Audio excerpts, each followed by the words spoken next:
Om Swastiastu. Assalamualaikum warahmatullahi wabarakatuh. Salam Namo Buddhaya, salam kebajikan, salam sejahtera bagi kita semua, dan salam harmoni. Perkenalkan, nama saya Niken Mei Wulandari dengan NIM 24110111026 dari kelas BKA. Nah, video kali ini saya akan menjelaskan hasil dari pengerjaan saya untuk tugas ujian tengah semester mata kuliah Statistika Inferensial yang diampu oleh Profesor Dr. Nyoman Dantes dan Bapak Wayan Eka Paramarta SPD MPD. Nah, langsung saja di sini saya akan menjelaskan hasilnya dengan mengaplikasikan secara langsung dengan aplikasi SPSS. Nah, langsung saja di sini saya akan menjelaskan bagaimana cara-cara menguji data random pada aplikasi SPSS. Nah, di sini langsung saja saya share screen. Nah, di sini perintahkan bahwa seorang peneliti ingin menguji pengaruh metode pembelajaran. Yang pertama yaitu metode pembelajarannya yaitu A1, A2, dan A3. Nah, jenis kelaminnya laki-laki dan perempuan. Nah, di sini disuruhnya ini 3 kali 2. Nah, disuruh mencari data random yaitu 15, jadi total itu 2 kali 3 kali 15, jadi 90. Jadi kita membuat data random 90.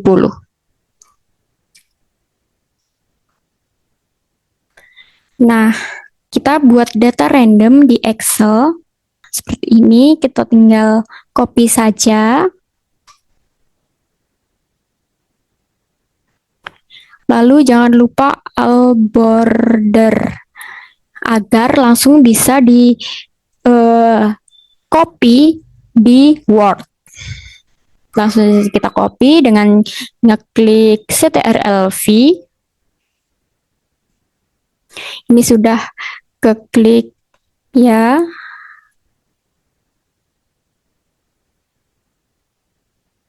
Salah.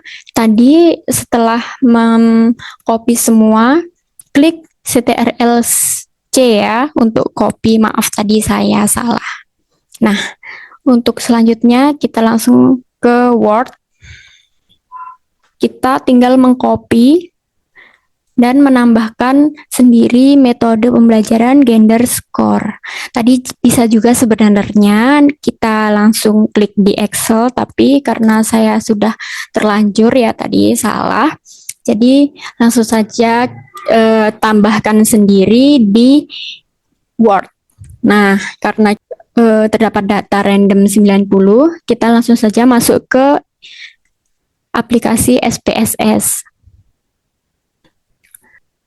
Baik, untuk mengefisienkan waktu ya maaf karena mungkin terkendala ini SPSS saya, jadi saya gunakan apa yang tadi sudah saya buat.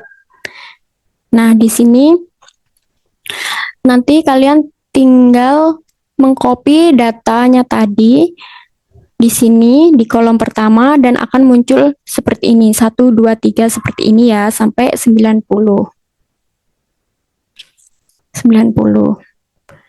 Lalu kemudian ke variabel view, ubah varian metode menjadi yang pertama yaitu metode, yang kedua gender, yang ketiga skor. Nah, ganti width-nya menjadi 8, 18, dan desimalnya 0 semua, dan label, metode pembelajaran, jenis kelamin, nilai siswa. Nah, yang selanjutnya itu value. Kalian tinggal klik value-nya nanti 1 di metode dan labelnya A1 dan add ini ya menjadi seperti ini. Mohon maaf saya tidak bisa menjelaskan secara detail karena ada masalah di aplikasi SPSS saya kali ini. Nah, jadi langsung klik OK dan di gender juga seperti itu. Satu, di sini klik 1 dan di sini klik M. Cukup seperti itu saja dan add. Dan seterusnya sampai 2F. Oke, lalu ke mensur. Mensur ini yang skor diganti scale. Nah, kembali jika sudah seperti ini, cermati saja. Karena di sini jika beda akan berbeda juga. Nah, jika sudah, kembali ke data view. Nah, di data view ini klik file, lalu new, dan klik syntax.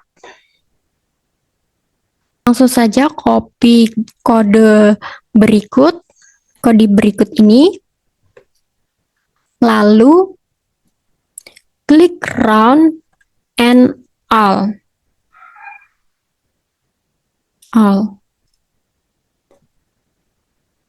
Nah, hasilnya akan seperti ini ya. Langsung kita bisa simpulkan. Nah, yang pertama yaitu kita mencari median dan juga standar defisiasinya.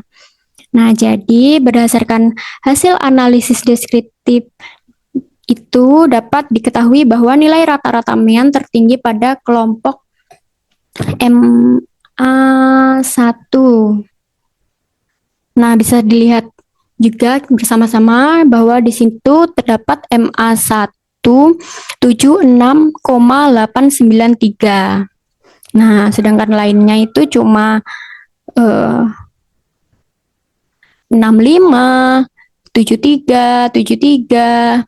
Nah, sedangkan MA1 itu terdapat 76,93 ini ya. Nah, selanjutnya yang terendah itu FA3.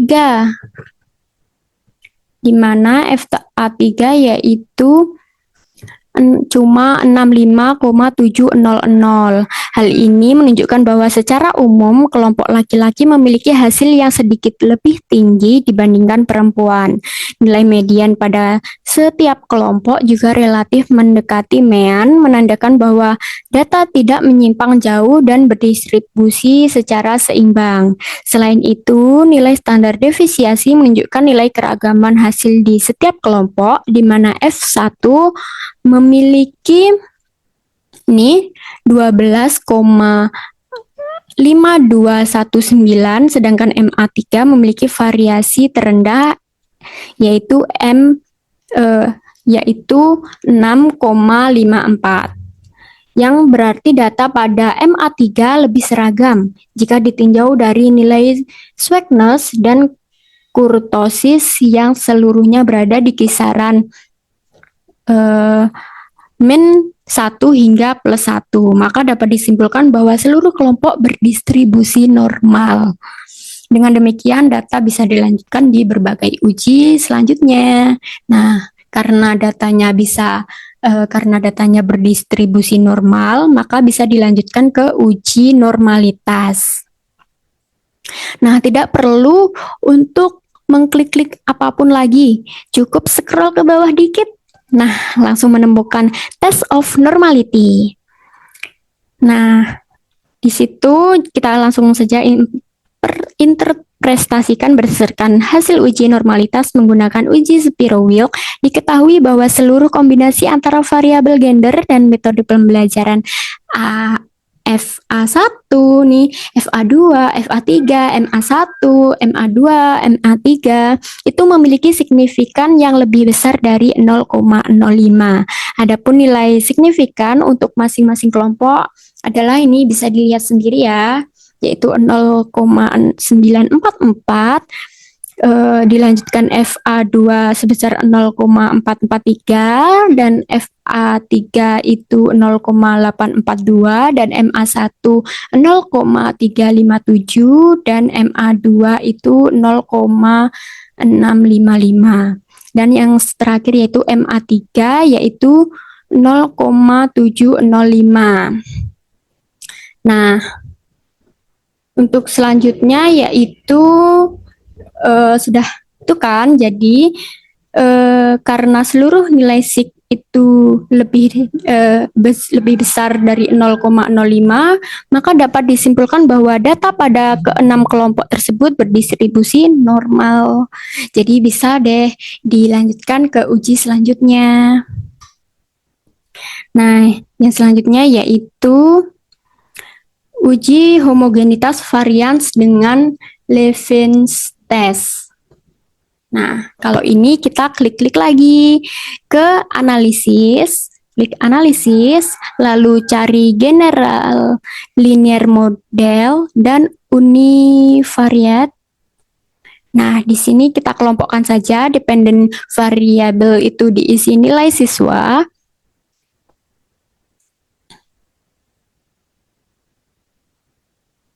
Nah, lalu fix faktor ini metode dan jenis kelamin. Nah, sedangkan gabungan dari gender metode itu tidak usah dimasukkan kemana saja. Langsung saja ke option dan klik homogeneity test saja, lalu klik continue dan juga OK.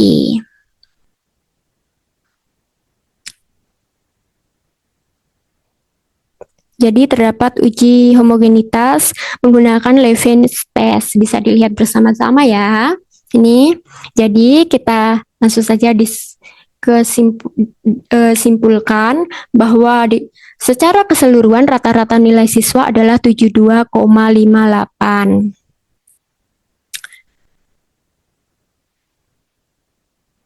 Bisa kita lihat sendiri ya.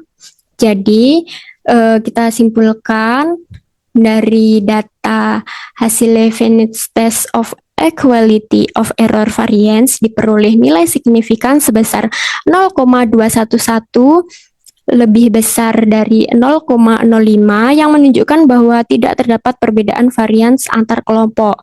Dengan demikian, data penelitian ini memiliki varians yang homogen. Hasil ini menunjukkan bahwa asumsi homogenitas telah terpenuhi. Nah, jadi jika sudah kita mencari two-way ANOVA. Jadi, cara mencari two-way ANOVA ini tidak perlu mengklik-klik data lagi. Cukup ke bawah dan jika sudah, kita susun hipotesisnya. Efek utama faktor yaitu H01 tidak ada perbedaan nilai rata-rata siswa berdasarkan metode pembelajaran, HA1 ada perbedaan nilai rata-rata siswa berdasarkan metode pembelajaran. Yang kedua yaitu efek utama faktor B gender. H02 tidak ada perbedaan nilai rata-rata siswa berdasarkan gender. HA2 ada perbedaan nilai rata-rata siswa berdasarkan gender. Dan yang ketiga yaitu efek interaksi faktor gabungan antara A dan B metode gender. Nah, ya, jadi H03 tidak ada interaksi antara metode pembelajaran dan gender terhadap nilai siswa. Nah, sedangkan HA3 ada interaksi antara metode pembelajaran dan gender terhadap nilai siswa. Nah, jadi bisa dilihat di situ di hasil yang pertama yaitu corrected model nilai sig jadi 0,041 lebih kecil daripada 0,05. Artinya, model secara keseluruhan signifikan. Ini menunjukkan bahwa paling tidak ada satu variabel bebas. Metode pembelajaran atau jenis kelamin yang berpengaruh terhadap nilai siswa. Yang kedua yaitu intercept nilai sig 0,000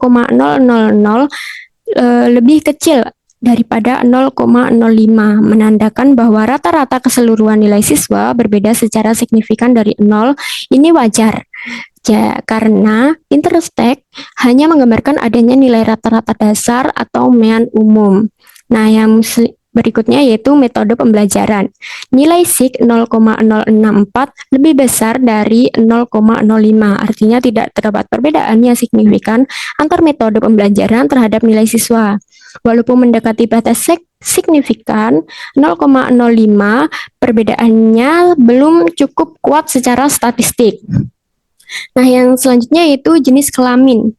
Nilai SIK 0,099 lebih besar dari 0,05, menunjukkan bahwa tidak terdapat perbedaan signifikan antar laki-laki dan perempuan dalam hal nilai siswa. Nah, yang berikutnya yaitu interaksi metode dan gender.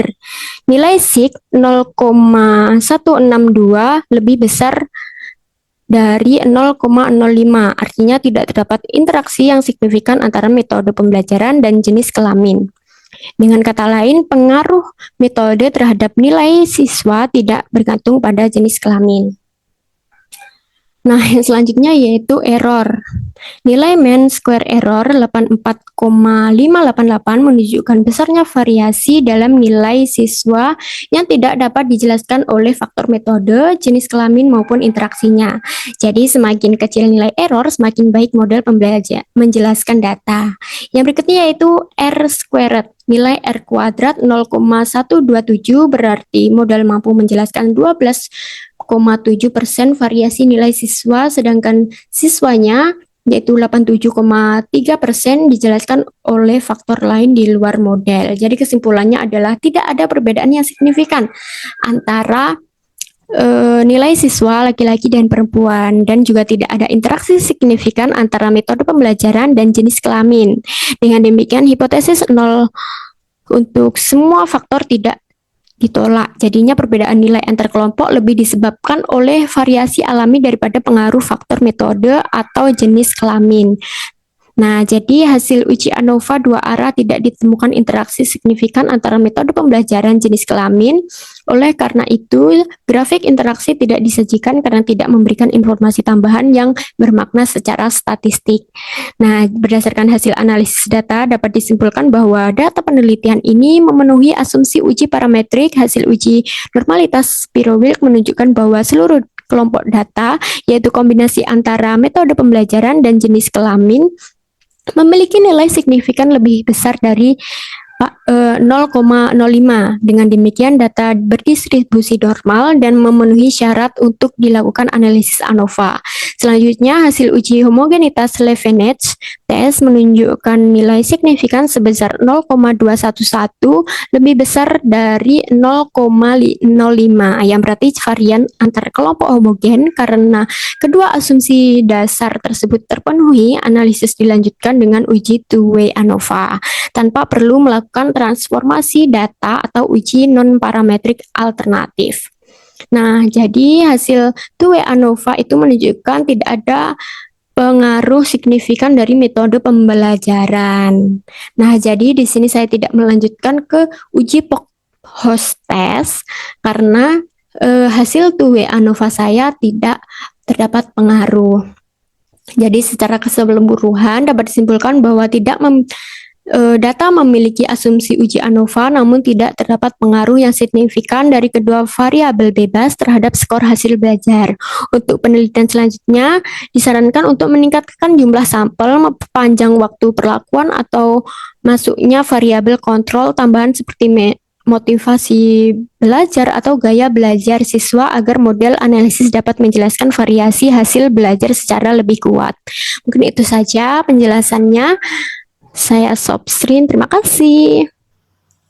Sekian video dari saya. Saya tutup dengan Paramasanti. Om Santi, Santi, Santi Om.